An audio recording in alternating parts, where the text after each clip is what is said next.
Boa tarde a todos e todas. É com um enorme prazer que nós damos sequência ao seminário dos 30 anos do Estatuto da Criança e Adolescente. Essa é a 10ª live, 10ª e última live desse projeto dos 30 anos. E para fechar com chave de ouro, nós temos aqui duas queridas e competentes especialistas no tema que a gente vai abordar hoje, que é a justiça restaurativa. O tema de hoje é justiça restaurativa e consciência profunda. Urgência ou utopia? Reflexões necessárias. Então, nós temos um enorme prazer de receber a professora Célia Passos. A Célia ela é doutora em Psicologia Social pela UERJ, mestre em Direito e Sociologia pela UF e mestre em Estudos Avançados em Mediação e diploma universitário em Mediação pelo Instituto Universitário Karl Bosch, da Suíça e da Argentina. E Célia Passos também é autora do livro Circulando Dentro e Fora dos Círculos, que é esse livro aqui, que a gente tem o maior prazer em indicar. Né? A Fernanda depois vai mostrar aí na tela a capa do livro, aí eu sugiro que todos leiam com o maior carinho. A nossa segunda convidada, a nossa companheira de longa trajetória na área da infância e juventude, e tem se dedicado, tem se preparado muito para esse trabalho na justiça restaurativa, é a Alessandra Ramazzini. Ela é terapeuta sistêmica e facilitadora de práticas restaurativas. O currículo tanto da Célia como da Alessandra é enorme, eu estou fazendo uma redução assim ao mínimo. Depois elas vão poder se apresentar melhor. A Alessandra é terapeuta sistêmica e facilitadora de práticas restaurativas comunitárias e integra, tem um prazer de integrar a equipe do projeto Justiça Restaurativa do SEDECA Rio de Janeiro. Então, com enorme prazer, eu passo a palavra para a professora Célia, para a sua exposição de 15 minutos. Elas já combinaram entre elas aí um esquema diferenciado aí para essa live, então vocês fiquem à vontade para direcionar aí a fala de vocês. Muito obrigado. Bom, eu quero agradecer o convite, Pedro, e expressar meu carinho pelo SEDECA, por todo o trabalho que vem sendo desenvolvido. Quero também agradecer a Alessandra por essa jornada agora juntas. O título ele veio exatamente de um diálogo entre a gente, assim, da gente pensar o que a gente poderia trazer, explicando para quem não conhece tanto a justiça restaurativa, mas ao mesmo tempo aprofundando um pouco, que eu acho que o momento atual é esse. Então, o que a gente combinou foi um diálogo. Eu acho que a gente pode manter essa fala. Então, a Alessandra também se apresenta e dá as boas-vindas. Eu agradeço a todos pela presença e dizer da minha alegria de ter a oportunidade de falar de um tema que me é tão caro. Alessandra. Bom, eu sou suspeita, porque quando a gente estuda a justiça restaurativa, a gente aprende logo de início a honrar a ancestralidade, né? Então, eu fui e sou, porque para sempre a gente está em formação, de Célia Passos, né? Então, eu a tenho como minha referência e eu, assim, ao alcance das mãos e do coração. Então, nós nos falamos, dialogamos, trocamos. Então, eu estou muito feliz de estar aqui hoje, né, podendo ser grata e manifestar essa gratidão e poder falar do que tem uma ressonância de alma para mim, né, que é o trabalho com a justiça restaurativa.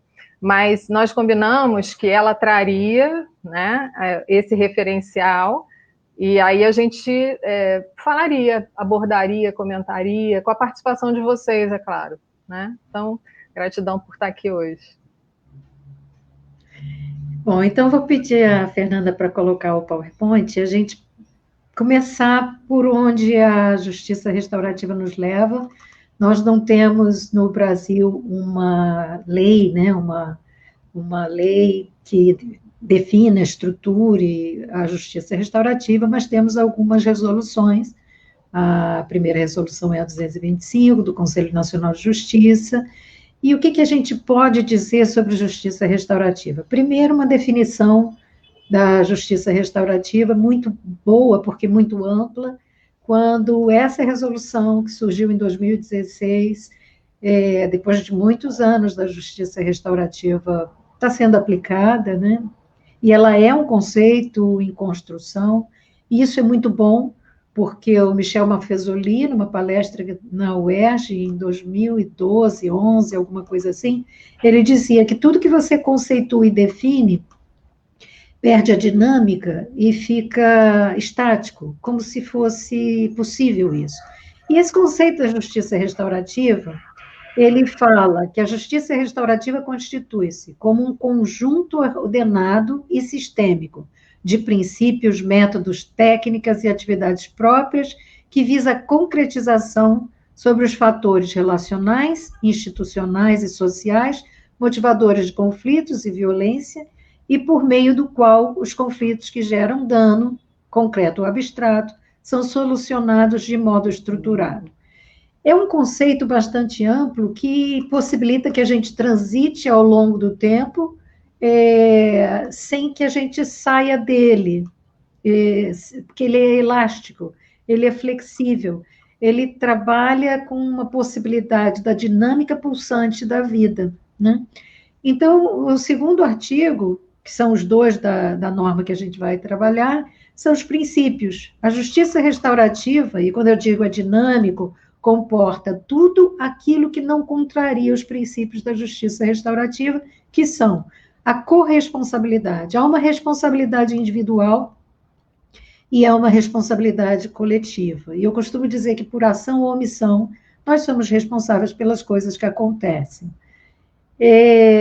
Busca uma reparação de danos, o atendimento às necessidades de todos os envolvidos, e quando a gente fala das necessidades, a gente está falando das necessidades daquele que sofreu dano, e historicamente a justiça restaurativa vem de um movimento para ressarcimento da vítima, para inclusão da vítima e para participação também, a gente vai ver isso daqui a pouquinho, e por outro lado, a gente tem a voluntariedade como um princípio fundamental. A justiça restaurativa é inviável se a gente tenta forçar, ela não se dá, ela não é restaurativa a prática coercitiva, opressiva, ou aquela que age sobre o outro. É com o outro que a gente trabalha, né? Então, é apoiar a todos, inclusive a pessoa, e principalmente quem sofreu o dano e quem praticou o dano e quem sofreu indiretamente, que é toda a comunidade, né? É também informal, prioritariamente oral, é informal, não é um procedimento rígido, é um procedimento que tem a flexibilidade de caminhar, de retroagir, e, enfim, a gente vai construindo o possível juntos, né? Ela pretende ser imparcial. Se a gente não consegue aquilo que a gente chama da neutralidade ativa, a imparcialidade, e a gente olhar com distanciamento, entender os filtros que a gente está usando para se conectar com o outro ou não conectar, né? E quando eu falo em filtros, eu estou falando em preconceitos, em crenças que são minhas e nem sempre são coincidentes com a de outras pessoas. A participação, então a gente tem a participação de todos, né, direta e indiretamente envolvidos, o empoderamento, que eu costumo dizer que é apoiar o processo de percepção de potência que cada ser humano tem, né? É aquilo que está adormecido às vezes em nós e que a gente não percebe que está ali e que precisa ser ativado, Então, num encontro restaurativo, seja a metodologia que for, a partir da técnica que for, a gente consegue fazer emergir aquilo que está adormecido em nós. A consensualidade, então, a gente também pretende, com a justiça restaurativa, despertar para uma questão comum a todos, né?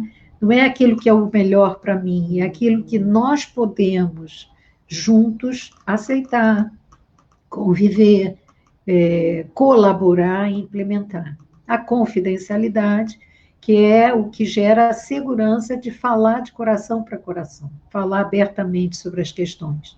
A celeridade, que é um conceito relativo, que às vezes a gente fica muito tempo num trabalho com um único grupo, é outra temporalidade quando a gente fala na restaurativa, e a urbanidade, a gente trazer sempre a dignidade da pessoa, né? Trabalhar sempre com essa percepção que há um ser humano que merece todo o respeito e que não deve ser reduzido a um único ato, uma única ação. Ali, algum comentário? Dizer que para que a gente inicie qualquer tipo de abordagem ou qualquer tipo de tentativa de conexão para facilitar um encontro restaurativo, a gente precisa estabelecer essa relação de confiança, né? Então, me chama muito a atenção, por exemplo, o princípio da confidencialidade, porque muitas vezes as questões que são ditas, elas são muito guardadas, elas são muito pessoais, elas, para serem ditas, precisam de um espaço seguro, né? de confiança e de liberdade mesmo, né? De não julgamento. Então, pode parecer muito bonito os princípios, né? Mas na prática eles são absolutamente integrados, né? Eles se relacionam e funciona lindamente. Assim, a gente consegue, inclusive, trazer para as nossas próprias relações esses princípios, né? Porque não se trabalha só com os princípios restaurativos dentro da formalidade dos encontros, que na verdade não são nada formais, mas tem um critério, né, para acontecer. A gente transforma isso muito para o nosso registro pessoal, para a nossa vida pessoal. É verdade.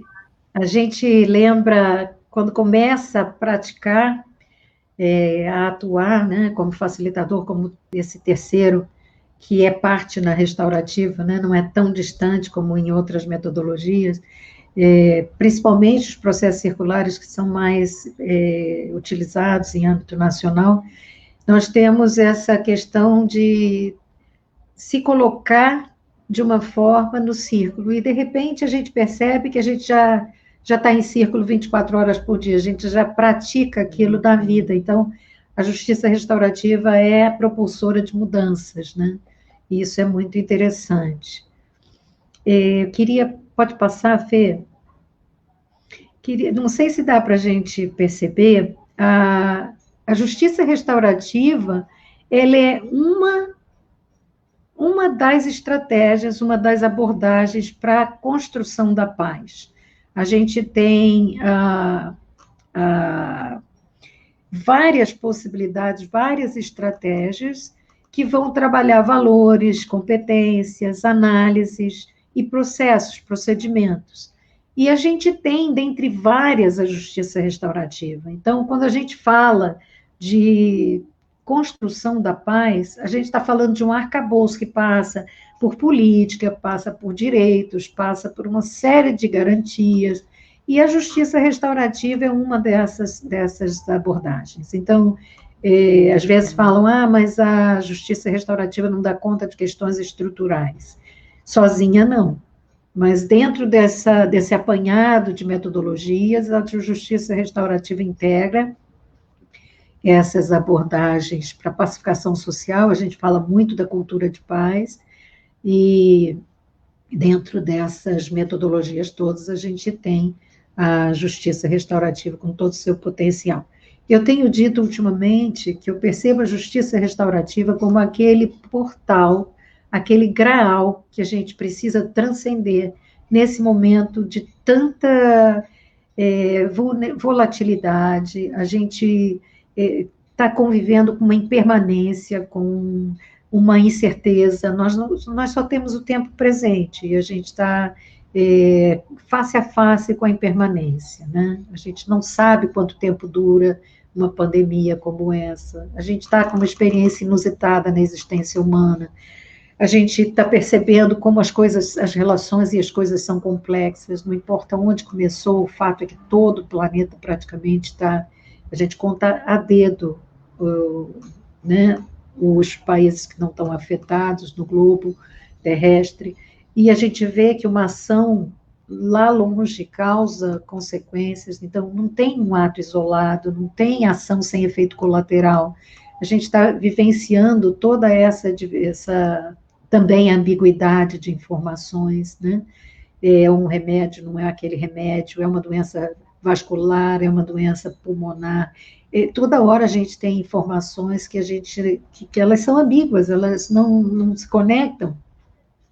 E a gente tem que conviver com isso. É um vírus, por exemplo, que não tem nenhum respeito à crença, valores, religião, fronteira, países, simplesmente está aí, né? Então, isso também mostra para a gente as nossas fragilidades, a nossa vulnerabilidade, o quanto somos vulneráveis, o quanto somos interconectados, o quanto somos interdependentes. Então, isso tudo é objeto de reflexão, né? Ali. Eu fico pensando, quando eu olho para essa árvore, né, e para esses frutos também simbólicos aí em volta do núcleo, né, do círculo, me vem dois registros importantes, né, a condição da rede, né, e aí você traz um pressuposto que é da nossa grande figura inspiradora, né, em JR, em Justiça Restaurativa, que é a Kay Pranes, que a gente precisa, quando olha para esse trabalho, ou quer facilitar que esse conteúdo, esse conhecimento seja único, de que todos estejam interconectados, de que todos estejam presentes, uma qualidade de presença que a gente não está habituado, né? E que faz grande diferença.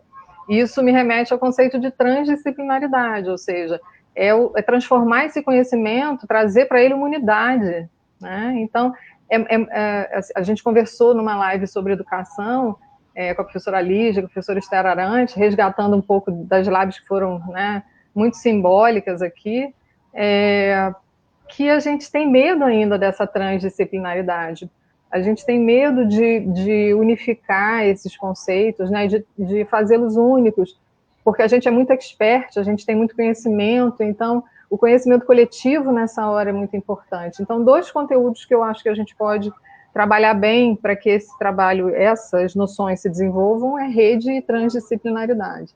Eu acho que isso aí dá mais uma live para a gente conversar. E aí você toca num ponto que é a minha crença fundante: não há possibilidade da justiça restaurativa acontecer de forma plena sem a rede. Nenhum serviço dá conta de tudo, né? Se a gente olha a necessidade da cura do trauma, a necessidade de políticas, de ações afirmativas, de direitos e garantias, de suprimento mínimo e básico das necessidades humanas, né?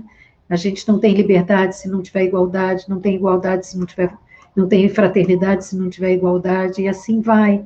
São coisas que umas dependem das outras e a gente precisa, de fato, construir algo consistente. Porque nós estamos num momento em que não há mais como a gente não ver. A gente está vendo a nossa vulnerabilidade. A gente está diante da nossa interdependência. Né? No início da pandemia, agora até de vez em quando eu consigo descer, comprar uma coisa, mas o início, principalmente quando eu voltei do Uruguai e fiquei em quarentena, porque eu não podia colocar ninguém em risco, logo no início de março, eu não me alimentaria se uma pessoa não se colocasse em risco para trazer a comida até a minha casa. E isso a gente precisa ter a noção do processo como um todo. Porque quando a gente pega um pacote de arroz, a gente se esquece que a semente é um potencial. E que ela foi viável, essa semente foi viável porque houve cuidado. E todo um processo, né, de cultivo, de plantio, cultivo, colheita, armazenamento, empacotamento, distribuição, tudo isso, quando chega à mesa, a gente automaticamente pega o alimento e não pensa em todo o processo que está por trás disso que está à nossa disposição. Então, é um momento de uma conscientização muito grande, né, Ale? Quando você traz, eu me lembrei, eu estou fazendo um redesenho aqui, né? Eu estou reconstruindo uma série de cenas, assim, inclusive da nossa convivência, porque a gente passa a formar vínculos que são muito importantes, né? Então, eu estou vendo pessoas muito queridas que estão aqui com a gente, que participaram da formação inicial, proposta inclusive pelo SEDECA, né? Em que a gente pôde olhar para a JR durante mais de um ano, né? E praticá-la também. Então, me remeteu a uma história que eu não sei se você vai lembrar, porque também a JR é feita de construção de histórias, né, de narrativas. Nós estávamos numa formação proposta pelo SEMEAR, no Ministério Público, para educadores. Você conduzia, né, essa formação, e eu ainda, educação do Estado, tinha alguns conhecidos ali naquela turma, e num determinado momento, uma das participantes começou no meio da proposta, né, de trabalho, da construção do círculo, ela começou a chorar. E a gente tinha um roteiro, né, todos tinham ali um trabalho a realizar, e aí me veio essa imagem do que é a celeridade que você trouxe, né, do pré, do durante e no pós.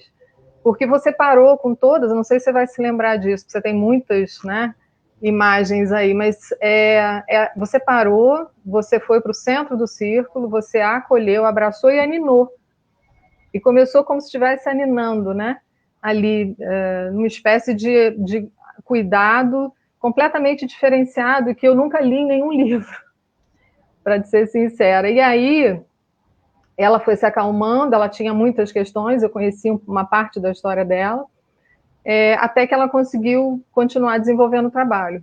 Depois de uns 2 anos, eu vim a saber que ela desenvolveu uma doença bastante agressiva, ela está superando esse momento hoje, mas ela precisou entrar numa licença, mas foi todo um processo, depois conversando com ela, que ela me disse que ela conseguiu olhar para a importância do acolhimento. Você vê, é um momento que a gente tem, é uma palavra, é um toque, é um jeito que você dedica, né, no encontro, que é único, que reverbera também. Então, é a prevenção, é a cultura de paz, é o cuidado, mas é também a reverberação disso, né, a ressonância disso.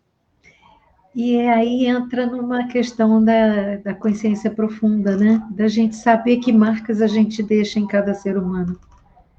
Eu entendo que eu me lembro dessa situação, me lembro também de como nos conhecemos antes da formação, né? Que foi uma questão assim de uma sinergia e a gente ficou amiga no Face e de repente a gente se encontrou na formação, que aquela formação que o SEDECA propiciou foi um luxo, né? Uma formação longa e muito profunda e que eu tive realmente a alegria, a satisfação, o privilégio de participar como docente, e foi a primeira no Rio de Janeiro. Isso a gente não pode esquecer, que foi uma iniciativa muito positiva, porque eu já trabalhava com restaurativa em vários estados do Brasil e o Rio não tinha ainda alavancado. E a primeira professora é aquela que a gente sempre vai lembrar, né?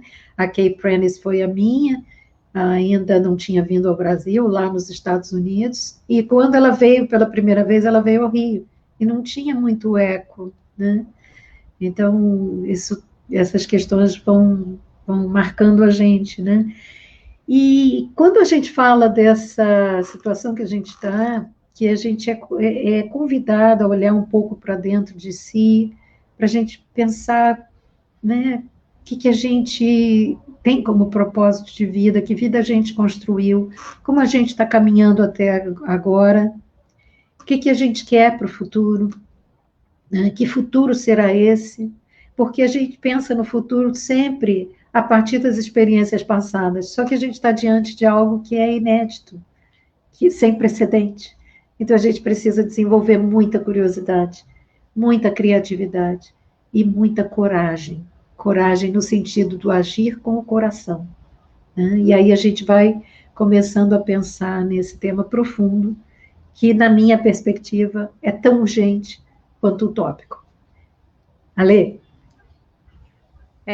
E me remete a isso que você traz, né, do senso do que a gente está construindo, né, da profundidade disso. Então, esse pioneirismo do SEDECA, né, em trazer para a rede, né, para pessoas que faziam parte, né, que integravam diversas instituições, uma diversidade, né, ali, reunidas para a gente falar sobre justiça na contemporaneidade, para falar sobre justiça e para viver a justiça, porque a justiça restaurativa, ela não tem a pretensão de ocupar exatamente um lugar, né, institucional. Ela tem uma proporção e uma perspectiva muito mais ampla, né? Então, ela tem essa perspectiva de ser transformadora, de reelaborar a convivência, né? Então, eu me lembro do professor João Salmo falando que também é uma referência que a gente vem resgatando, né? E Célia trouxe ele recentemente para uma live, ele que levou a JR para fora, mas que tem grande representatividade aqui, né? Ele diz que o conceito principal da JR é a relação, e o quanto a gente se destituiu disso e destituiu a justiça das relações, né? Então, esse percurso de aprofundamento e de necessidade de autoconhecimento que a gente experimenta quando a gente está conectado com a JR é intransferível, né? Então, eu me lembro de você colocando também que uma característica importante para o facilitador é ele não aparecer, é ele não se tornar muito aparente, né? Dele estar presente, mas ele conseguir fazer parte sem conduzir, né? Sem intervir exatamente, para que o processo se cumpra. E aí a gente lembra também da importância das pessoas que fazem parte, que são guardiões, né, que trabalham por esses pressupostos, né, o quanto o SEDECA vem trabalhando nesse sentido, de ser guardião, o quanto no Rio de Janeiro a gente tem pessoas que estão vocacionadas e cuidadoras desse processo, né? Então, eu acho que eu precisava lembrar, eu estou vendo aqui participações importantes como as escolas Perdão e Reconciliação, que também tem na sua proposta a justiça restaurativa, tem gente assistindo a gente aqui que trabalha com prática restaurativa, né? Que junta esse arcabouço, né? Que faz da disciplina alguma coisa mais ampla, né? Muito importante Sim. Isso. E essa crença que eu tenho é de que, como é algo que não é do facilitador, é do grupo, o facilitador se coloca à disposição. Eu digo guardião, né? Ele dá o tom e se coloca à disposição para servir ao grupo. E cada um é guardião ao seu momento, ao seu tempo, né? Então, todos cuidam do círculo. Esse é o círculo perfeito, é a reunião perfeita, é o encontro perfeito, né? Então, isso me marca muito, porque é uma coisa que eu acredito, assim, do mais profundo da minha experiência, né? E é um pouco até do que o Pedro trouxe, a questão do livro, é um pouco do que eu falo no livro, né? E às vezes você planeja uma coisa e o grupo caminha para outro lado, e você precisa ter essa flexibilidade e deixar fluir, né? Queria passar mais um slide, são pouquinhos, esse. Então, quando a gente fala da justiça restaurativa, que a gente está falando dos valores, competência, análises e processos, a gente está falando do compromisso com a justiça, mas não é a justiça o poder judiciário, é também, voltando, retomando a fala da Alê, a justiça restaurativa não é de alguém, não é de uma instituição, não é de uma área do conhecimento. Ela é transdisciplinar porque ela passa entre, através e vai além das disciplinas. Ela é intersetorial porque ela precisa da assistência, da justiça, da saúde, da educação e de todas as áreas, desporto. Ela precisa que todos os setores estejam integrados e interconectados para fazer com que os atendimentos fluam. Senão a gente tem o encaminhamento, atendimento, encaminhamento, atendimento, encaminhamento, não atende nem encaminha. porque tem uma série de tropeços. Essa rede precisa estar articulada para que isso possa fluir, né? A gente precisa, de alguma forma, de uma filosofia moral que conduza a gente para a união das diferenças, que a gente possa se perceber respeitosamente nas diferenças. Isso é muito importante, tanto na política, quanto na educação, quanto nas crenças, nas religiões, nas etnias e tudo mais, né? E esse momento nos convoca para algo muito delicado, que não adianta mais você simplesmente não fazer algo contra, você precisa, ao contrário, agir a favor, atuar. Então, eu tenho estado mais ativa do que o normal, porque por ação ou omissão, eu acho que nós construímos o mundo que nós temos hoje. Então, nós temos a possibilidade de rever, repensar, recriar, a partir de muita curiosidade e muita criatividade, né? Para que a justiça restaurativa se materialize, a gente tem as práticas, as técnicas, esses meios, né, para concretizá-la, é a inteligência emocional, cognitiva e social, para que haja um equilíbrio e que a gente possa atuar, às vezes, com pessoas cuja história conduziu para valores que são completamente diferentes dos nossos. E outro dia me perguntaram, numa live, como que você faz num momento, né, num encontro restaurativo, quando os valores são tão diferentes dos teus? Eu achei essa pergunta fantástica, porque só há um meta-valor que pode dar conta disso, que é o respeito. Eu preciso respeitar. Eu preciso entender que as histórias foram diferentes e conduzem a gente por caminhos diferentes e, consequentemente, a nossa bússola é diferente. O valor é bússola, é aquilo que me orienta nas minhas escolhas, né? Então, é muito interessante, isso me faz lembrar de um taxista quando ele disse, tem que matar mesmo, tem que isso, tem que aquilo. E eu deixei ele desabafar e no final eu falei assim, sabe, eu penso diferente. Porque eu fico pensando, se eu tivesse nascido naquelas condições, com aquelas dificuldades e tudo mais, será que eu seria uma pessoa boazinha? Ele ficou parado, ficou mudo um tempo, a gente não conversou muito mais, e quando eu ia descer, eu cheguei a descer do carro, eu já conto isso em algumas oportunidades. Ele falou, senhora, aí eu achei que tinha esquecido alguma coisa, pois não, voltei, ele disse assim, a senhora está me fazendo rever alguns conceitos. Detalhe, ele tinha 83 anos e estava ainda dirigindo, porque ele disse que não conseguiria ficar em casa parado, né? Mas tinha toda uma situação do que chega a ele, da forma que chega, das experiências de pessoas próximas, e fica com o recorte, não fica com a imagem como um todo, né? E aquele dia eu saí rindo à toa, porque eu pensei, alguém saiu do lugar de conforto e está refletindo sobre alguma coisa diferente, né? Porque quando as pessoas dizem, a justiça restaurativa é passar a mão na cabeça, não é não. Entre a punição e a impunidade tem uma gama de tons e matizes, de possibilidades, que a gente, por não conhecer, não valoriza. Alê? Enquanto você está falando, eu estou prestando atenção, estou anotando também, tá? Porque também é aula para mim, é live, mas é aula, né? Então estou conectada. Mas isso que você traz me faz também fazer uma reflexão sobre o meu percurso, porque eu venho de um lugar que desde cedo me chamou a atenção, né? Para minha inserção, né? Eu moro na Ilha do Governador e eu sempre contei essa história. Aqui a gente tem um complexo socioeducativo e os muros muito altos para quem passa, para quem sai da ilha, né? Porque a ilha, para sair da ilha tem que passar por uma ponte, né?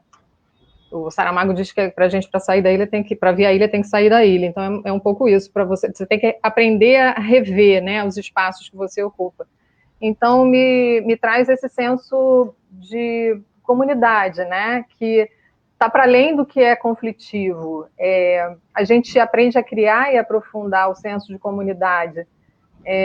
Então, nesse percurso de 30 anos, né, eu aprendi a olhar para o meu lugar de origem e de pertencimento de um outro jeito. E me senti muito implicada e convidada a compor, independente de me convidarem ou não. né? Eu me ofereci para conhecer essa realidade. E eu acho que isso precisa fazer parte do currículo, né? De todo ser humano, é conhecer o seu entorno, conhecer a sua realidade, né? E a prática restaurativa, ela pode ser trabalhada, pode ser construída, desenvolvida dentro da sua própria comunidade. Então, quando você fala do aspecto institucional, é importante pela legitimidade, pela representatividade, muitas vezes, mas a gente pode fazer JR no nosso dia a dia e no nosso entorno, né? E eu acho que o entorno é o melhor laboratório, né?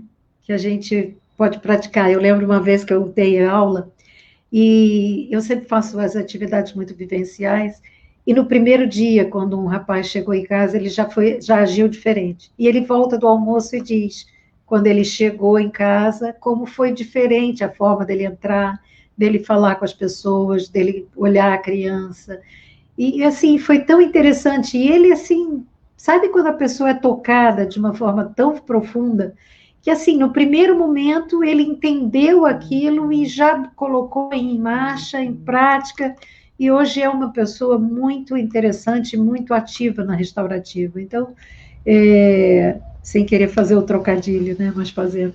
Então, é muito interessante isso, né, que a gente vai gerando as reflexões e vai gerando as informações trabalhadas e as mudanças, né, do comportamento, porque aprendizado é mudança de comportamento, né? Podemos passar, Fê?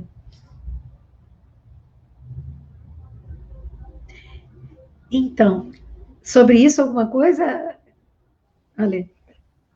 Essa é uma pergunta universitária, né? É uma pergunta que está em construção, uma questão que está povoando, que povoa todos os dias a minha mente, né? Quando eu acordo e quando eu vou dormir, porque ela não está pronta, né? Assim como nós sofremos dessa incompletude, dessa não prontidão ainda. Então a gente precisa dessa transformação do olhar, como Howard Zer nos ensina e traz, também um precursor, né? A gente precisa olhar para o que está perto, para o que está próximo, porque o que vai compor, na verdade, esse novo coletivo que não tem características de normal, né? Na verdade, a gente está vivendo um conjunto de normas que estão em desconstrução, e não há como voltar à normalidade. Então, a gente precisa pensar a JR como não como exatamente perpétua, né, mas como inserir, né, e como é que seria essa inserção, como é que a gente poderia integrá-la, como é que a gente poderia construir experiências. Então, por exemplo, a gente no SEDECA pensa em como atrair essas boas práticas, né, em como juntar esse povo que está fazendo esse trabalho comunitário. Então, a gente pensou na possibilidade de um fórum, né, que tem um trabalho importantíssimo de resgatar o que é memória, porque o JR fala disso também, de reconhecer as trajetórias, de reconhecer as histórias, né, e fazer as transformações possíveis. Então, por que não a gente criar espaços, né, em que a gente tenha novos valores, em que a gente possa introduzir um instrumento como o que a gente aprendeu a utilizar na prática na JR, que é o bastão da fala, em que, nesse momento, quem fala tem a vez, tem a voz, e isso se perdeu em comunidade. Então, a gente resgata, né, valores que são primordiais para a convivência. Né? Então, eu penso nisso todos os dias. Essa é uma questão que dorme e acorda comigo. Isso também me lembra na África, quando eu fui capacitar, fazer a consultoria, preparar a formação e aplicar em segmentos diferentes. Então, foi muito interessante, porque o poder tradicional, que era dos régulos e dos imames e das tradições, né, africanas, das matrizes, eles já sentam em círculo, eles já têm essa experiência. E foi muito interessante o centro como ponto de foco comum a todos, e também o objeto, que é o bastão de fala, né? Que eu digo que é bastão porque é como na Olimpíada. Quando você passa tudo, né? Não é só a circulação da fala, mas é toda a atenção, toda o olhar, é tudo. Você tem toda uma amplitude ali, né? Você passa tudo, e com essa vontade de ouvir aquela pessoa que pode falar sem ser interrompido e os demais escutarem, né, também sem serem interrompidos, como nos ensina a Kay Prentice. E foi muito interessante, porque eles gostaram imensamente do bastão e se apropriaram, né? Porque a minha intenção não era ensiná-los a uma metodologia pronta e acabada, é que eles percebessem aquilo que poderia ser útil. E foi muito interessante quando um régulo me falou: você tem que escrever um livro, porque a gente precisa que todo mundo saiba o que acontece no círculo. Então, foi muito interessante isso. A gente pode passar, Fernanda? Isso. Então, eu olho a justiça restaurativa, acabou que esse foi para o Congresso Espanhol, eu estou vendo agora que está em espanhol, peço desculpas. Ela tem, eu vejo 4 ondas, eram 3 até novembro do ano passado, e eu vejo 4 ondas, assim, pegando muito gancho do que a Lê trouxe, de que ela não está pronta, não é um conceito pronto e acabado. E como a definição legal, normativa no caso, né, porque não tem lei, ela é ampla, ela cabe. Tudo isso que eu estou trazendo como ondas, e ondas porque é um movimento de ida e vinda, a gente sabe que às vezes dá 10 passos para frente, alguns para trás, as águas não são diferentes, né? Os movimentos são diferentes, mas ela no início, ela é muito linear.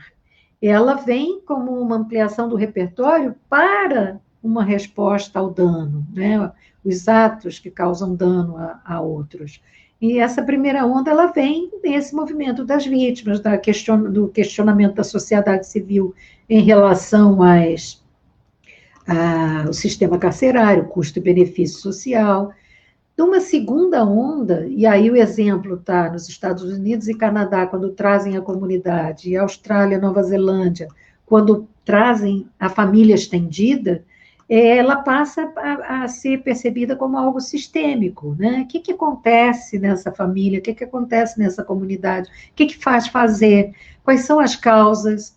Que múltiplas causas existem? Quais são os múltiplos efeitos? Então, essa segunda onda, ela tem um caráter sistêmico. A terceira onda, ela vem quando também Howard Zehr traz a questão de trabalhou a justiça restaurativa até um determinado momento, a partir dos princípios, e na revisão de 25 anos do livro dele, ele traz os valores, né? A curiosidade como um valor, o respeito como um valor, e ele começa a pensar a justiça restaurativa como um valor, então me ocorre a justiça restaurativa como uma forma de ser e estar no mundo. E é um desafio muito grande, porque a gente viver a justiça restaurativa, não sair de um espaço para o outro e voltar a um padrão que a gente tem. E eu estava muito satisfeita com todas essas 3 ondas e pensei que a gente estava no ponto máximo, que é ser, estar e conviver no mundo a partir de uma ética do cuidado, a partir dessa questão de que a gente está aqui hoje porque alguém cuidou, alguém alimentou, alguém teve a gente, né, nos seus cuidados. A gente também cuida de outras pessoas. De repente, a gente envelhece, né, fica dependente de novo. E num período da vida, a gente, como traz a Lia Diskin essa imagem, a gente acha que é autossuficiente, que é individual, individualismo toma conta da gente, né, o individualismo, e a gente acha que dá conta sozinho. E o que causa essa desconexão, né? Cadê essa ética do cuidado, essa ética do agir, né? Em relação ao outro, com cuidado, com atenção, com esse meta-valor que eu respeito. E agora, na pandemia, me ocorreu a 4ª onda, que é, primeiro de tudo, percebermos-nos como autores do mundo que nós temos hoje, que é um mundo que está em demolição, porque já não dá conta, já não dava conta, os ambientes organizacionais já falavam desse mundo de volatilidade, de incerteza, de complexidade, ambiguidade, essas impermanências, elas já eram percebidas, e esse linguajar eu trago para a vida cotidiana pensando que a gente está num momento que demanda muita consciência, que demanda uma visão integrativa, uma visão de corresponsabilização e, principalmente, em relação ao mundo que a gente tem, e principalmente uma visão quanto ao mundo que a gente quer construir daqui para frente. Então, a gente precisa pensar nos R's, né? A revisão, a reflexão, a recriação, e, enfim, toda essa perspectiva. Então, a visão integrativa, meu insight foi a partir de uma fala que circulou muito na internet, quando uma jovem italiana fala no momento em que todo mundo estava acendendo as cores da bandeira italiana, né, nos monumentos, nas estátuas e tal. O Cristo estava com as 3 cores da Itália, né, o branco, vermelho e verde, e a Torre Eiffel, e todos os países fazendo essa homenagem. Ela fala, mas não nos venderam, não nos deram, não nos possibilitaram as máscaras. Então, ficou muito claro para mim que ser solidário vai muito além do estar sentindo com o outro uma visão empática. É respirar com o outro, é agir. E é por isso que eu digo que essa 4ª onda, ela precisa de uma visão integrativa. Ela precisa que a gente perceba mais além dessa complexidade, desse holismo. A gente precisa estar ativo, como foi agora, né, com essa questão que a gente teve do George Floyd nos Estados Unidos e das crianças aqui no Brasil, que a gente tem pensado muito sobre as questões estruturais. E precisa, nesse momento, que a gente também pense que mundo a gente quer para o futuro e como a gente pode construir isso. Alê? É isso, eu estava aqui pensando sobre essa questão do paradigma que a gente está vivendo, né? Uma nova civilização que irrompe, né? Que surge, mas com o pedido para que a gente olhe para o que faz parte do mesmo corpo que a gente habita, né? Então, quando muitos, né? Daqui a pouco 100 mil, perdem o ar, é impossível a gente viver de forma a respirar um ar pleno, né? Então, a gente entra nesse movimento de onda também. E como é que eu faço essa diferença? Como é que eu estabeleço essa diferença para também sobreviver, viver plenamente, né? Porque plenitude parece não ser alguma coisa desse mundo, mas que pode estar ao alcance das mãos quando a gente consegue ajudar ou apoiar o outro com essa respiração e respira, né, também.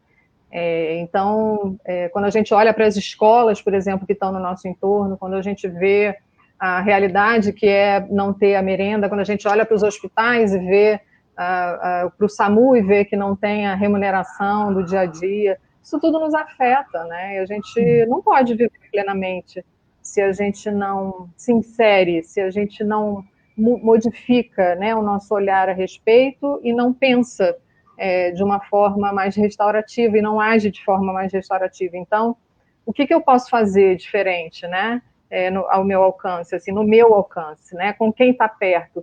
Minimamente, uma disponibilidade, né? A escuta é um exercício tão pleno.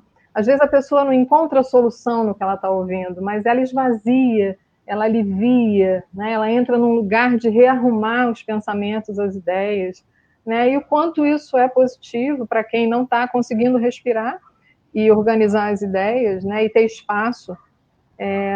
Então, prevenção, nesse sentido, pode ser a gente se conectar um pouco, mudando um pouco a nossa rotina, a nossa agenda, prestando mais atenção e exercitando essa conexão. Porque conexão é um tema que faz parte, eu acho que das interseções dessas ondas que você está colocando, né? A gente chega lá, né? E a gente perceber que quando alguém sofre, a gente, de certa forma, sofre, né? Quando o trauma é coletivo, a gente tem camadas e camadas de trauma, de violências que são banalizadas e trazidas para o cotidiano como se fossem normais, e a gente precisa diferenciar o que é usual daquilo que seria normal, Que normal é esse que a gente viveu e não percebia? Então, a venda caiu, a gente está diante de uma série de questões que não dá mais para a gente não enxergar. Né? Parece que alguém pegou a cabeça e botou assim a mão e disse, olha, enxerga. Esse é um grande chamado, é uma grande oportunidade, né? Da gente pensar o que a gente está fazendo, como a gente está ferindo o planeta, como a gente está ferindo as pessoas, como esse distanciamento, essa desconexão gera sofrimento, né? E a gente não consegue não perceber mais. Então, é um momento que me parece que a justiça restaurativa vai ajudar a gente a atravessar esse graal de uma nova consciência, uma consciência profunda, integrativa, da gente se perceber como unidade inteira de um todo muito maior, né? De todos os níveis da natureza, não só o humano, né? Mas também o não humano. Então, assim, tem sido um momento de muitas reflexões e muito profundas, que eu acredito que na vida inteira, nesses meses, são anos de reflexões não feitas, e que a situação e as circunstâncias chamam a gente para pensar e refletir, né? Então, eu acho que a gente precisa realmente pensar no que a gente quer como mundo, e como a gente pode juntos construir esse novo mundo, né? E que a gente esteja desperto para não voltar àquela mesma normose, como diz o Roberto Cremo, né?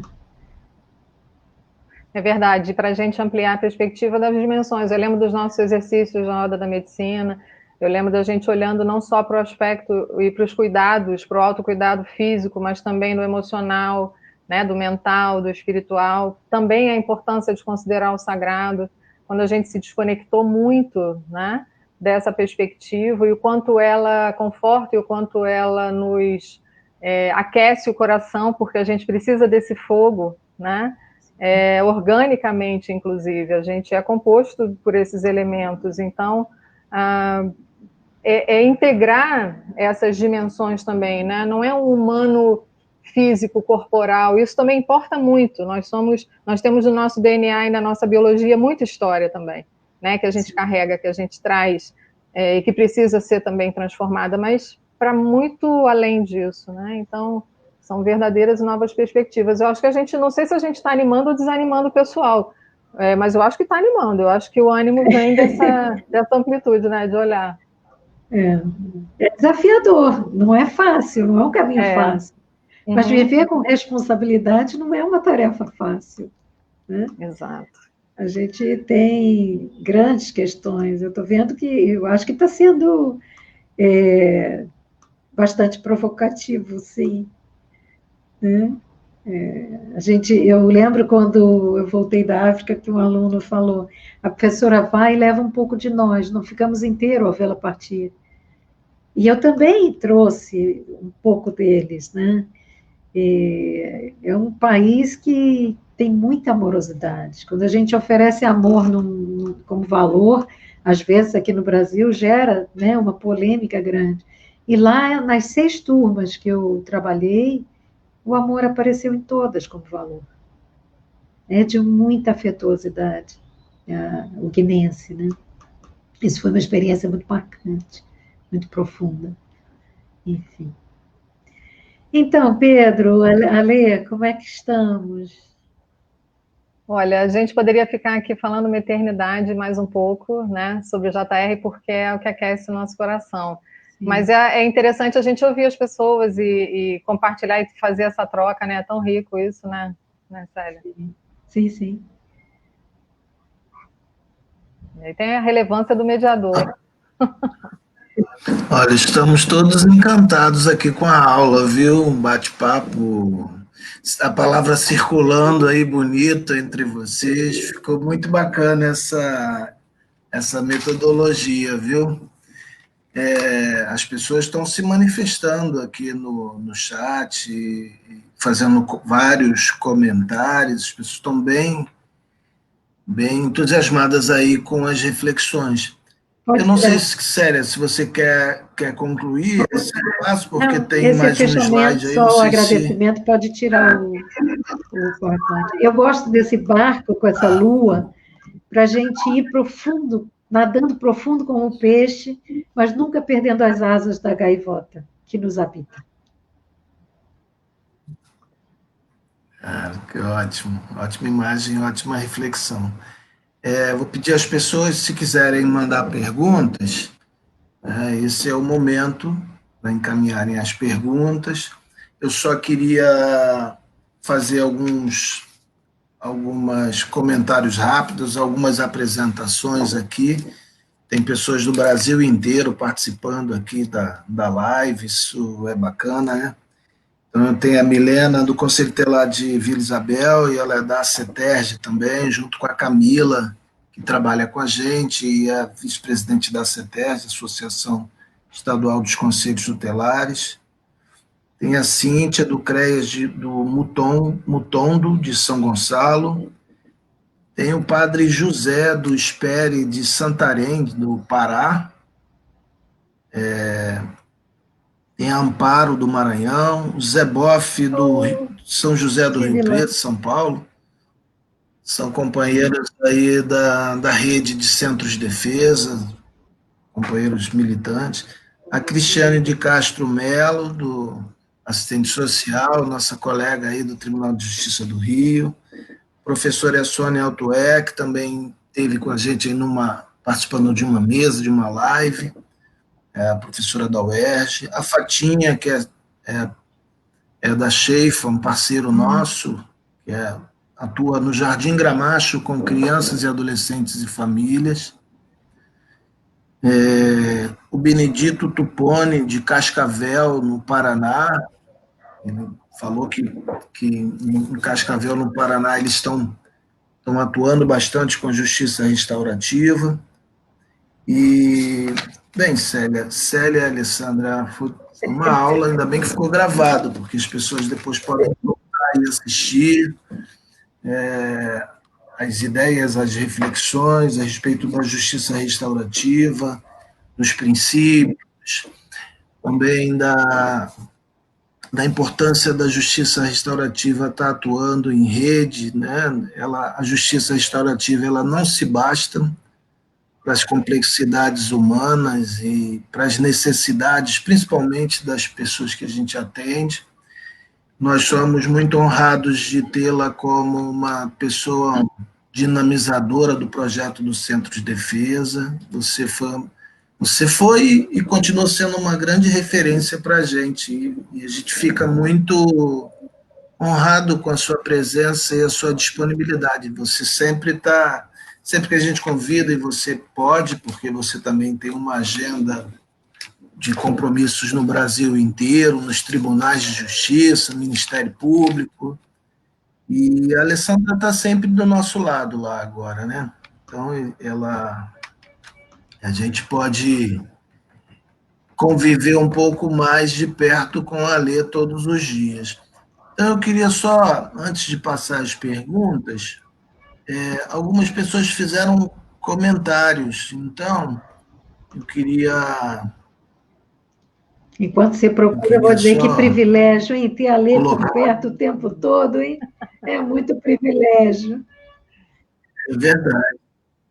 E ela ainda tem uma mãe que é uma mãe restaurativa também, a dona Vera Beatriz. Se estiver me assistindo, dona Vera Beatriz, eu imagino que deve estar assistindo a sua filha.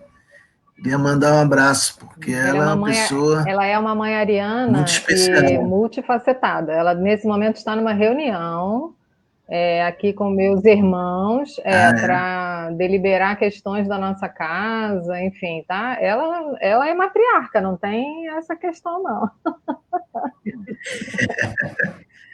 Então, eu vou botar alguns comentários aleatórios, não tem como botar todos, mas aqui é da professora Sônia, se reportando aí a Célia, reforçando o que você disse a respeito da partilha.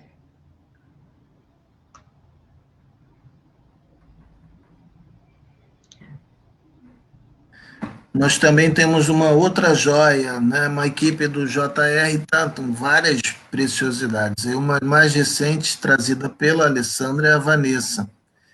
Olha, Célia, você conhece a Vanessa, Célia? Eu acredito que sim. Ela está fazendo supervisão com você também ainda lá, Vanessa, sei, da ilha também.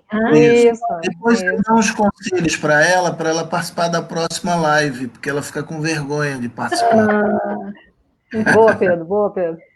Podia estar aqui com a gente, a Vanessa. Pois é. Ela está assistindo, mas foi convidada. Ela foi convidada.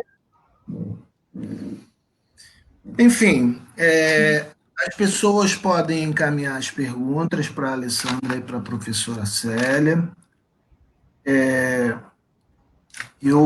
Tem uma pergunta da Cleise, mas antes da Cleise eu queria fazer a minha pergunta para a Célia. Primeiro eu ia pedir para a Fernanda projetar a capa do livro, que a minha pergunta é sobre o livro. Vamos fazer um merchan, um jabá aqui do livro. Precisam conhecer.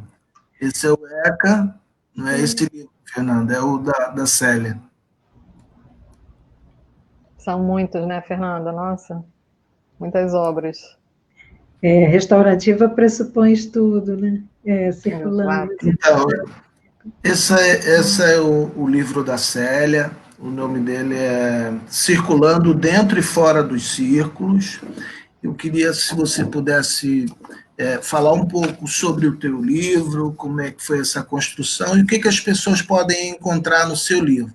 E se alguém tiver interessado em comprar o livro, adquirir o livro, onde é que elas podem encontrar?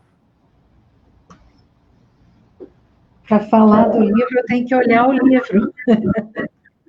Porque eu vou para o índice, já tem um tempinho que eu não falo nele.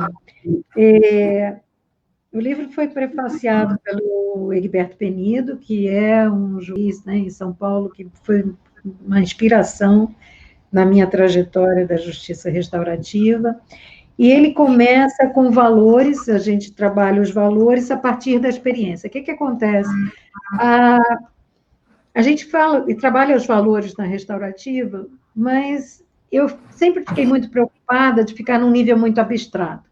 Então, no livro, eu falo de como determinados valores se concretizaram para mim. Então, é o valor liberdade, empatia, respeito, compaixão, justiça, pertencimento, honestidade, compreensão, equilíbrio, o valor fraternidade, que são valores que tiveram presentes, foram mais reiterados em vários círculos, então o critério de escolha foi esse, e eu vou contando as histórias de como esse valor se impregnou em mim, e também na minha forma de interagir, né? Eu costumo dizer que eu nasci num coletivo, sou a caçula de uma família de 7, que vivia com as gerações na mesma casa, no Alto da Boa Vista, em contato com muita natureza, então eu sou constituída de uma diversidade geracional, etária, tínhamos contato com pessoas de diferentes religiões, então eu já nasci, fui inserida na diversidade. Eu conto um pouco disso, depois eu falo dos elementos estruturais do círculo, as cerimônias, o bastão de fala, o centro, o guardião, as decisões por consenso. Então, eu vou contando histórias a partir das histórias de como eu penso os valores, como eu trabalho os valores, porque eu acho que a gente tem excelentes materiais, manuais, a Kay deixou muita coisa, deixou disponível em português, que eu quero dizer, trouxe, né, a partir da tradução da Fátima, de Bastiani, outra querida, nós temos muito material para trabalhar, e eu queria contar a experiência, como o círculo é uma narrativa, então eu vou contando histórias, né, e depois no apêndice eu trago as metodologias que me dão suporte para atuar com os círculos, e dentre elas estão as epistemologias do Sul, tem a própria metodologia dos processos circulares, tem a questão da teoria ator-rede, que tira esse lugar do especialista e traz a gente para um lugar mais horizontal, e a inspiração da terapia do espaço branco também, né? e a gente faz essa articulação dos saberes, eu entendendo que a gente é tanto um tear quanto o artesão, né? A gente está misturado nesse processo, né? E estou vendo aqui a Vera falando das histórias lindas e eu assim, fico com o coração quentinho. Até hoje eu tenho as fotos das flores que generosamente vocês levaram para mim no lançamento do livro. Está lá no meu Face esse registro permanente, né? Então, eu acho que a ideia é que a gente traga realmente como é narrativa, né? Que a partir das narrativas a gente se faz, a partir das narrativas que a gente se conta, a gente se constitui das narrativas que a gente ouve. Então, é um livro de contação de história, né? Em todos os sentidos, mesmo trabalhando os elementos essenciais, estruturais do círculo, eu faço a partir das narrativas, né? Então, é uma experiência que foi muito gostosa. Esse livro foi gestado por 9 anos, praticamente, eu já vinha trabalhando, mas comecei a coletar um acervo durante anos, e quando eu voltei da África, eu estava tão sensível, foi uma experiência tão bonita, que parece que aquilo tudo jorrava, né? Esse livro foi escrito em, assim, muito pouco tempo, e a gente já tem 500 livros circulando. Bom. De novembro para cá, 500, eu acho que é um número muito significativo. Então, tem assim, uma alegria muito grande, ele pode ser adquirido no site do livro, mas está no Mercado Livre, do ISA, está no Mercado Livre, e também tem um e-mail, fale com a autora, que aí a gente pode dar também as orientações, enfim, é tranquilo. Obrigada, Ótimo. Pedro. As pessoas podem entrar no site do Instituto de Soluções Avançada, que é o ISA. Lá, além de vocês poderem adquirir o livro, a Célia também generosamente dispõe de material para baixar, sobre justiça restaurativa. Então, eu convido também vocês a entrarem e conhecerem o site do ISA. Fernanda, você pode tirar a imagem só para eu colocar a próxima pergunta?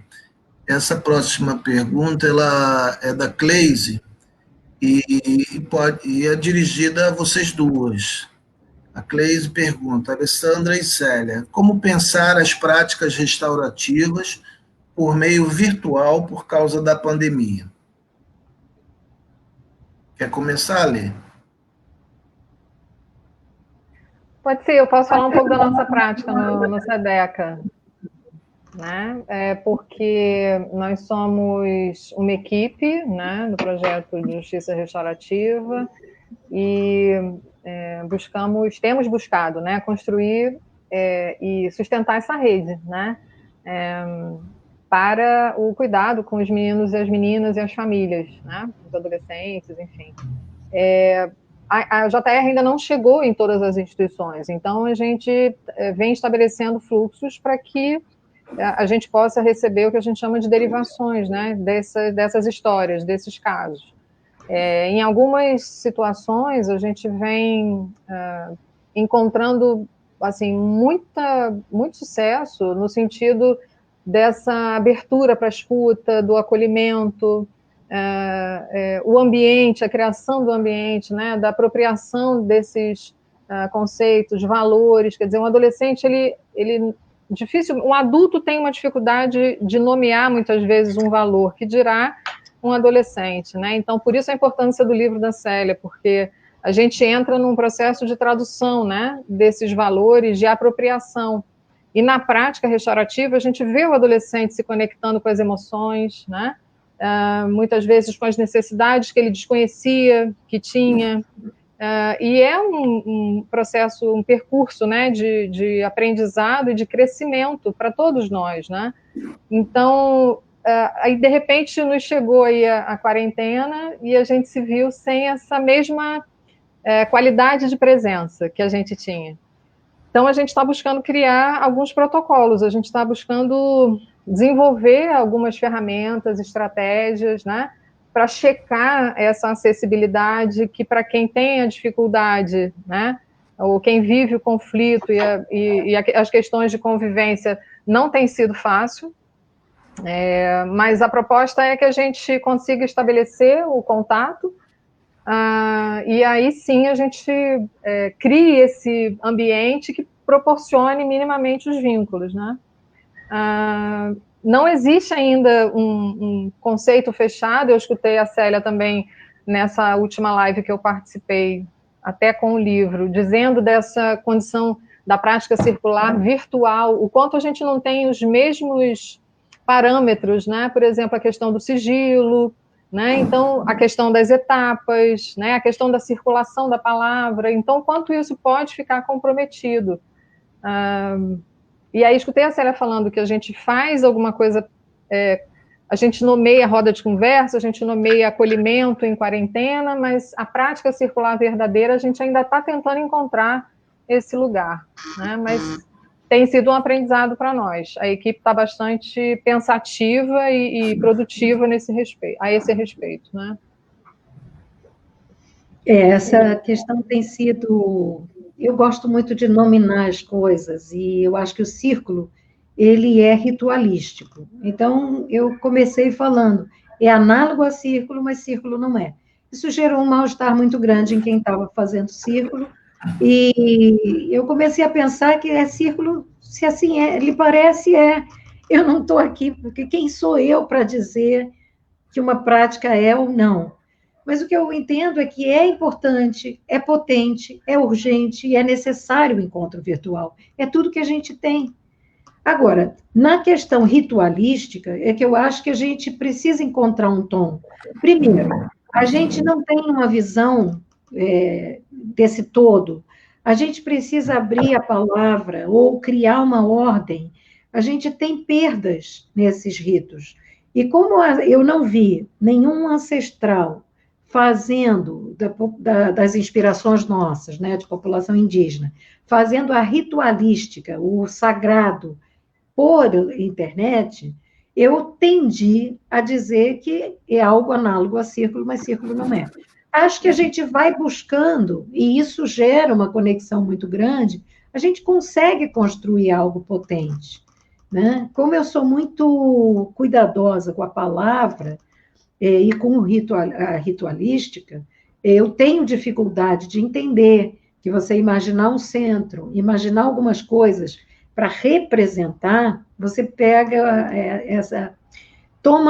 e a partir do Wolfgang Dietrich, quando ele fala, ele mostra uma imagem de uma onda, como a gente viu ali, a imagem da onda, e ele pergunta para a gente, o que é isso? A turma inteira responde que é uma onda. Ele diz, então vai lá pegar água e me traz. Então, isso é a experiência que me marca para dizer, é uma representação do círculo, mas um círculo não é.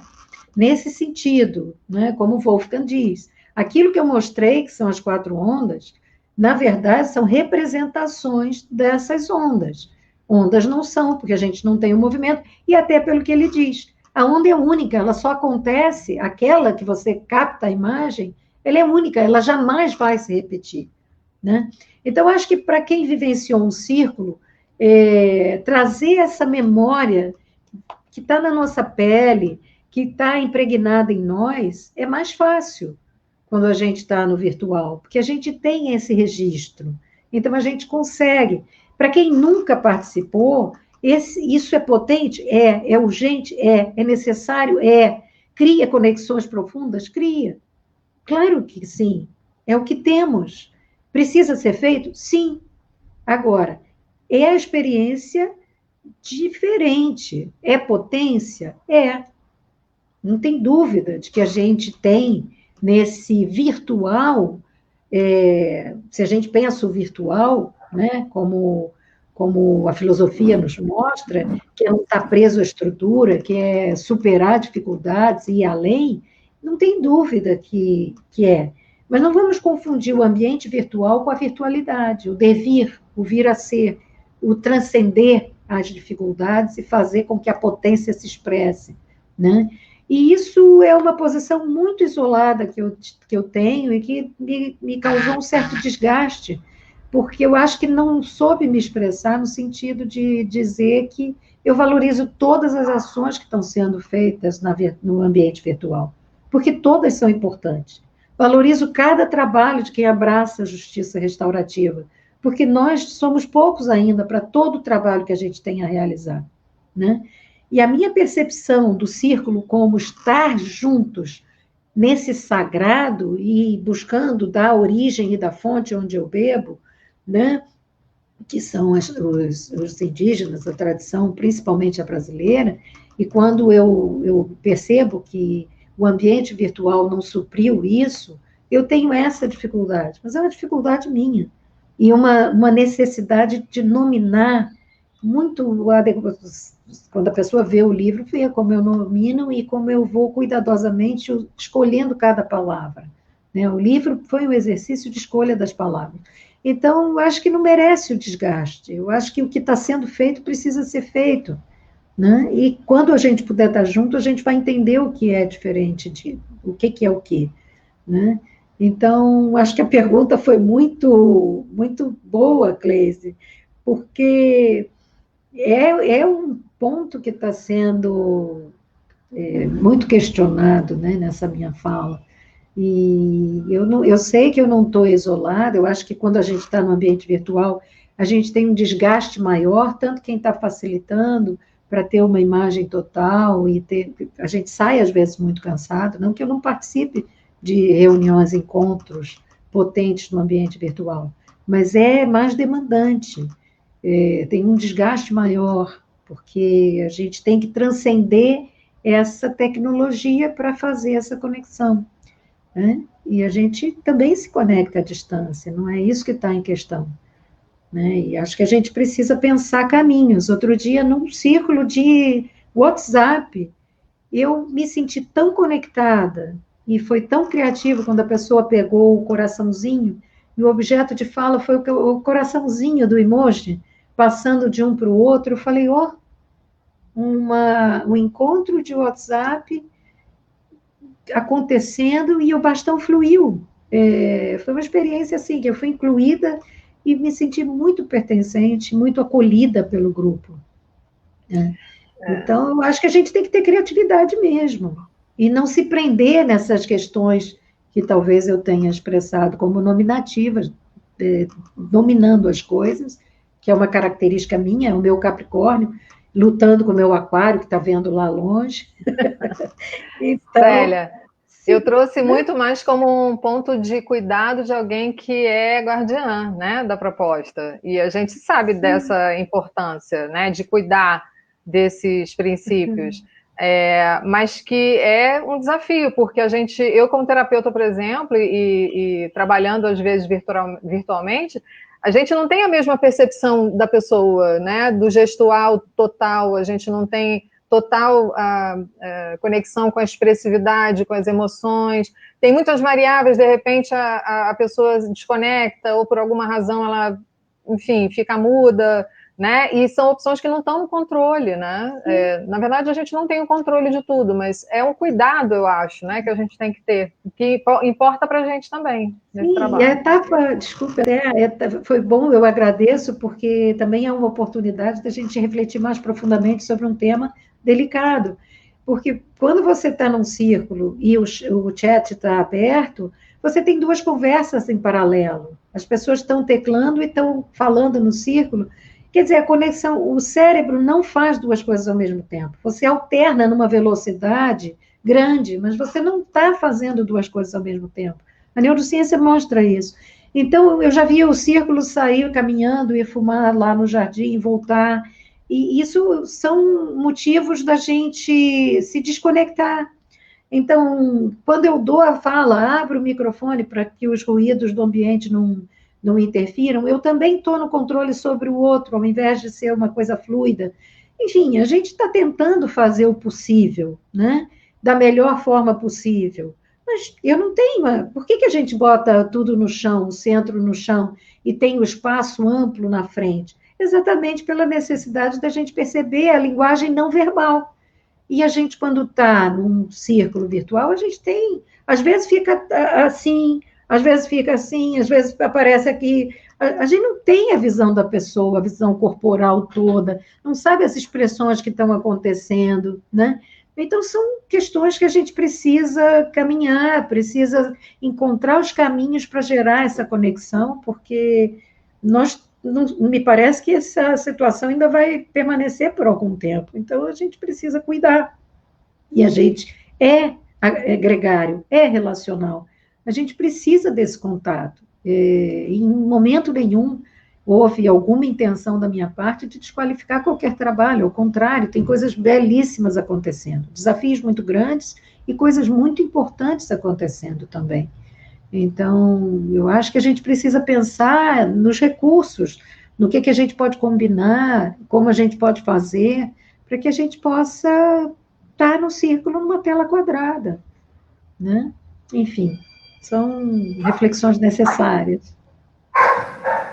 Olha, essa pergunta foi bem conveniente, hein? Porque a gente está trabalhando com isso, cheio de dúvidas, você ajudou a esclarecer muitos pontos.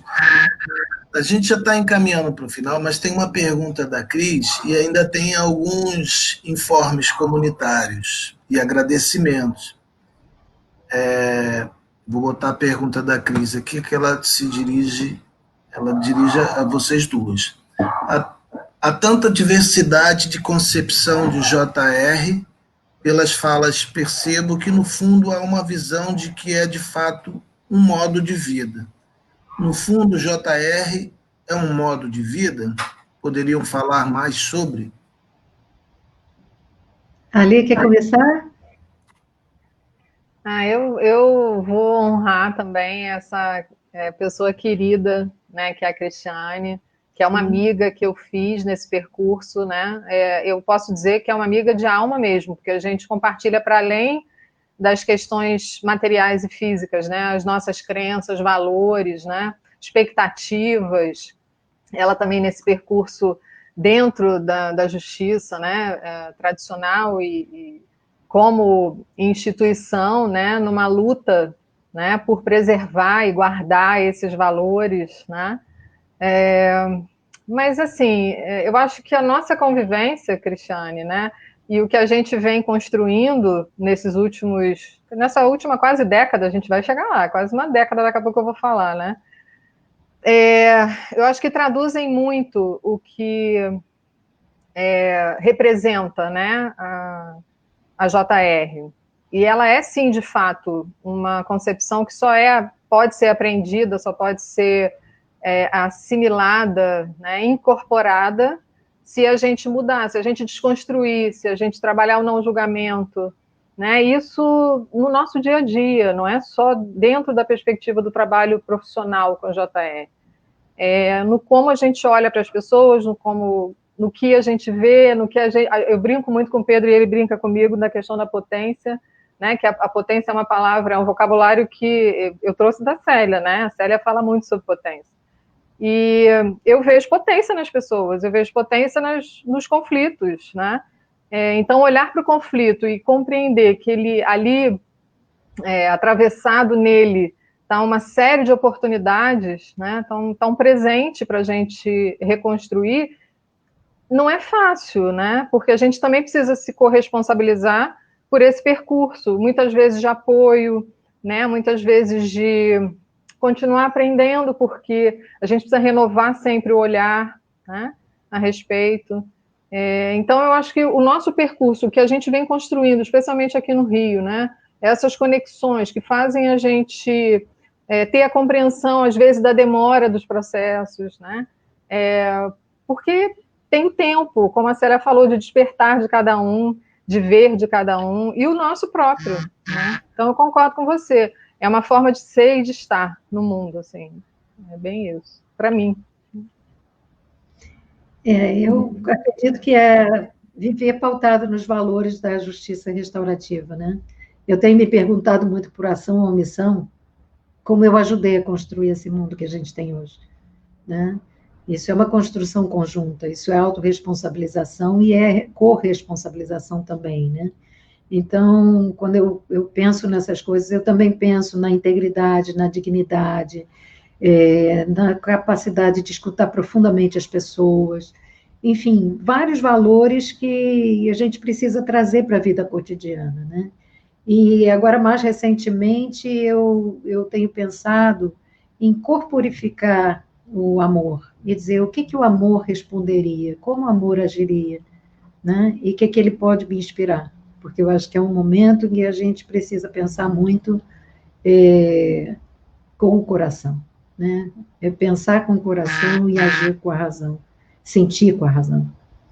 A gente precisa fazer essa conexão coração e mente, que eu acho que é esse o grande desafio que a gente tem, para que a gente possa enxergar os matizes, né?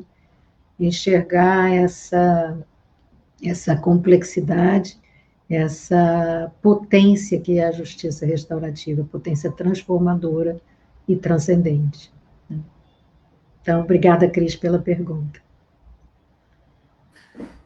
Bem, antes de passar a palavra para vocês, para fazer as considerações finais e a Lê também dar um informe sobre o nosso próximo fórum, eu queria fazer alguns agradecimentos. Eu acho que a gratidão é uma qualidade muito bonita no ser humano, né?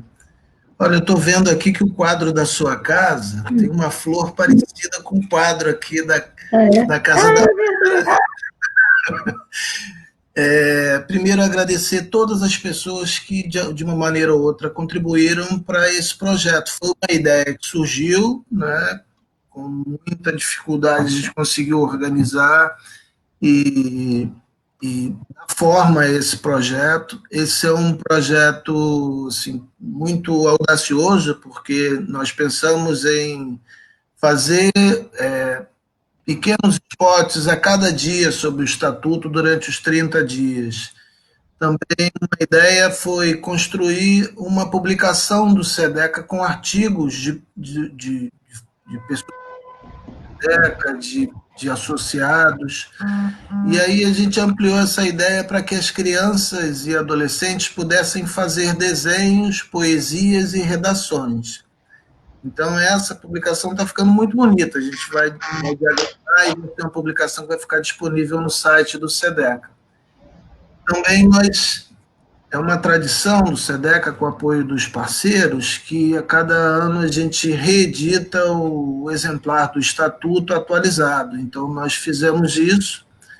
Depois a Fernanda pode postar aí a capa do ECA, mas queria agradecer a toda a equipe do SEDECA, todos os associados, todas as pessoas que participaram da mesa. Foram 30 convidados, contando com vocês. Só um convidado não pôde, que foi um jovem, um adolescente, porque teve que cuidar da avó que estava passando mal, e naquele momento era a prioridade para ele, e a gente entendeu perfeitamente. 9 mediadores profissionais do SEDECA e também associados. Teve, nesse período, 529 pessoas participaram das lives e acessaram. As lives são debates muito interessantes, vão ficar gravados no Facebook do SEDECA, e as pessoas vão poder acessar quando quiserem para rever as palestras. Eu queria fazer esse agradecimento muito especial para todos inclusive aos novos associados. Esse período teve a assembleia virtual do SEDECA e entraram 5 ou 6 jovens e adolescentes para serem associados ao SEDECA. A gente está muito entusiasmado. Nesse momento, se a gente nós estivéssemos todos juntos num seminário, num auditório, em algum lugar, nós reuniríamos toda a equipe do SEDECA para tirar uma foto em conjunto. Então, eu queria oferecer uma poesia para todas as pessoas que estão assistindo e também para os nossos colegas associados e colegas que trabalham no SEDECA e contribuem pelo SEDECA, e todos aqueles que participaram, assim como você está participando hoje aqui, Célia. Te considera uma amiga. E essa poesia, ela é do Braulio Bessa e se chama A Mão de um Amigo. Eu acho que tem a ver com a nossa discussão de hoje aqui, né? Então, ele diz o seguinte: é justo quando um espinho perfura seu coração, que você se aperreia por um amigo, um irmão, um conhecido, um parente, que sinta o que você sente e lhe estenda a mão. O mundo gira e tritura feito um perverso moinho, cava buraco, põe pedra no meio do seu caminho. E nessa dura jornada tem muita pedra pesada que não se tira sozinho. Avalie só o peso da pedra da solidão, da derrota, da tristeza, da dor, da decepção, de tantas pedras que a gente vai enfrentar pela frente, quer você queira ou não. Não adianta desviar deixando a pedra para trás. Se lembre que o mundo gira num movimento voraz e lhe obriga a voltar para dessa vez enfrentar o que lhe tirou a paz.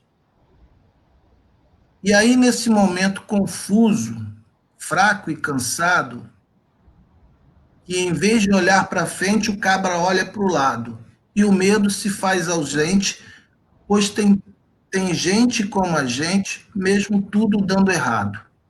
Tem gente que lhe diz tudo o que você precisa ouvir, sem sequer abrir a boca, fazendo você sentir, por mais que seja duro, que o caminho seja escuro, a gente tem que seguir. Tem gente que lhe entende, às vezes, sem concordar, que aceita os seus defeitos sem precisar mudar. E mesmo que você erre, esse alguém não vai julgar.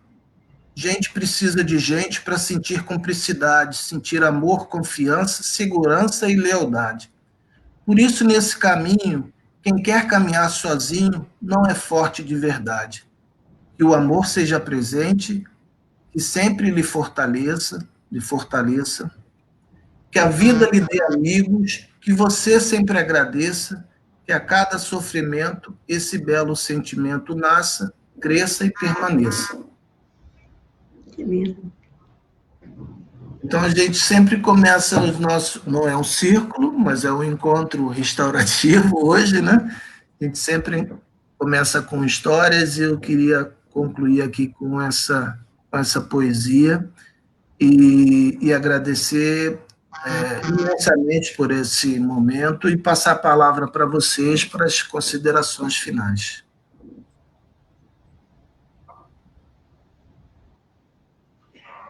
Então, eu vou honrar a palavra depois dessa nutrição. A gente sempre sai nutrido de um encontro restaurativo, né? Ou pelo menos a gente sai desconstruído, pronto para novas aprendizagens, né? O que vier, a gente precisa estar pronto para o que for, né? Para o que tem posto. E eu tenho me sentido corajosa nesse sentido, né?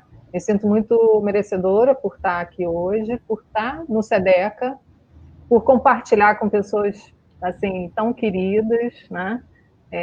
Por estar vivendo essa oportunidade nesse planeta, nesse momento, porque a gente está, entre ação e omissão, tendo a possibilidade de construir novos caminhos, né?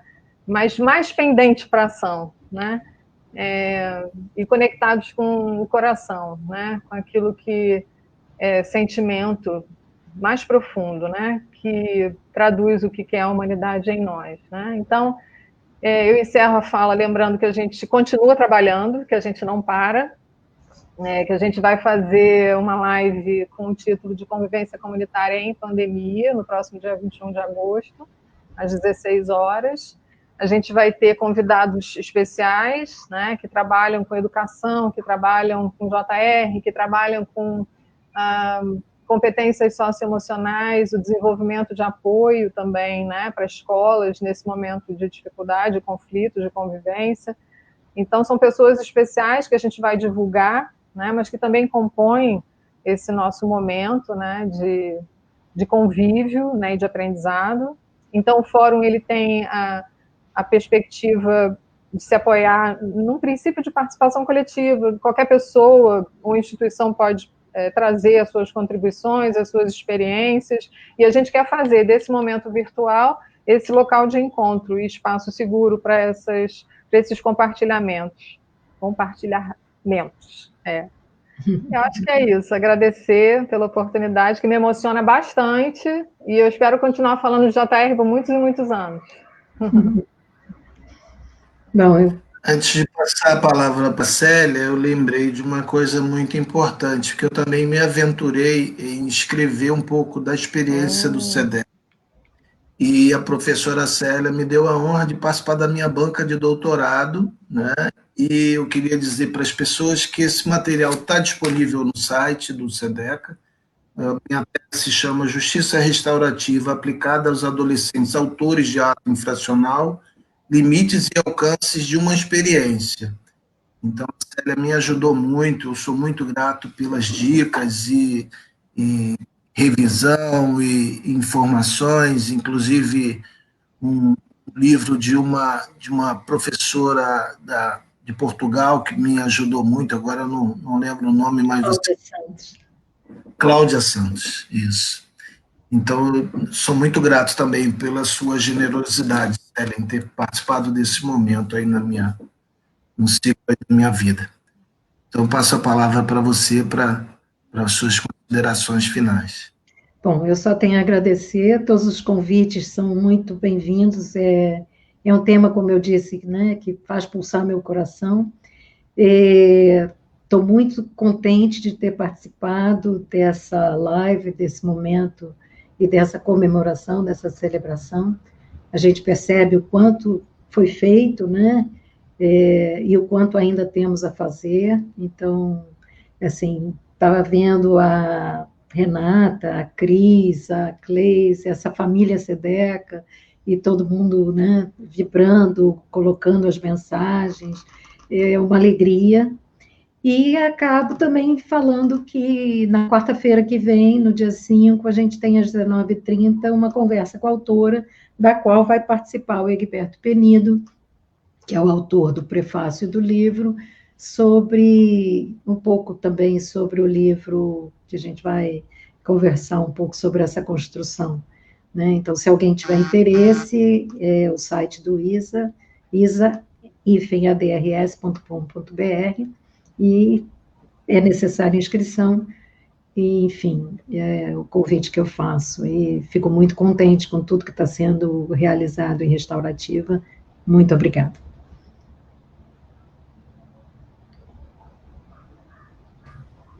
Obrigado, Célia, obrigado a todos. Eu só pedia para a Fernanda, se puder colocar a capa do estatuto, só para reforçar que ele está atualizado, está no site do SEDECA. Esse ECA, todos os anos a gente imprime com o apoio dos nossos parceiros, então aproveito para fechar aqui também a live agradecendo todos os nossos parceiros que apoiam o trabalho do SEDECA, o KIO, a Misério, City Martinos, a KNH e a família Mendes.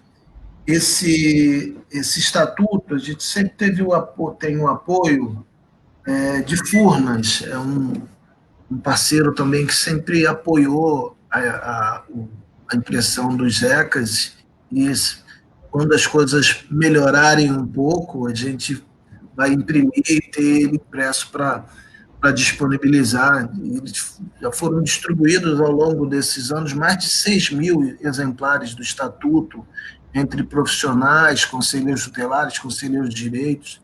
Então, essa versão está atualizada, ela está disponível no site também. Junto com essa versão vem a Convenção dos Direitos da Criança e as recomendações do Comitê da ONU para o Brasil sobre os direitos da criança. E a lista completa dos conselhos tutelares do Estado do Rio.